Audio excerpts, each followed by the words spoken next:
Well, there it is, the place that will determine my fate.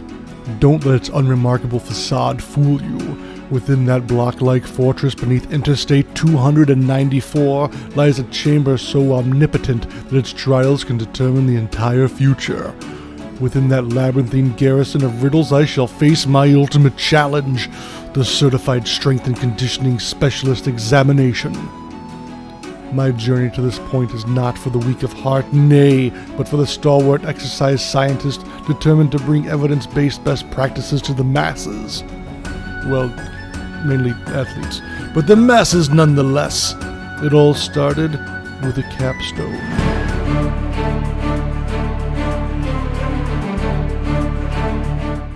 There I was, just a meager grad student planning my future.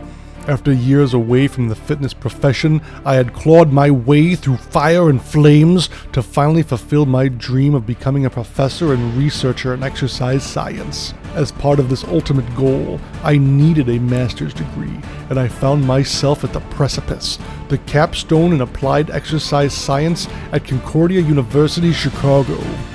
I had planned to study for the CSCS exam after graduation, but the capstone proffered the opportunity to prepare for this trial without the distraction of other studies. Like a reluctant hero, I answered the call to action. I thrust forth on an adventure, my sights aimed squarely on achieving that goal I had just recently thought to be so unattainable.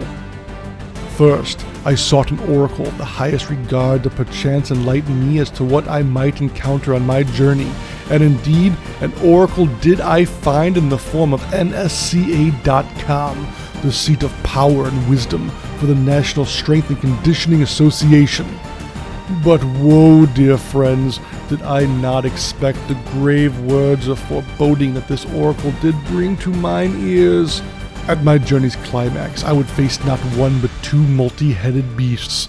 First, it would be scientific foundations, a roiling monstrosity of sinister wiles, upon whose shoulders sat three heads: exercise science, sports psychology, and nutrition.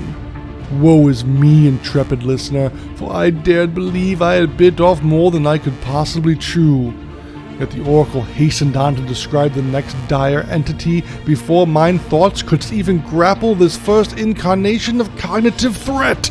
Forsooth, unto me did the oracle proclaim, should I be so lucky as to best the first behemoth, that which still lay in wait was indeed a leviathan set on challenging every facet of my capabilities.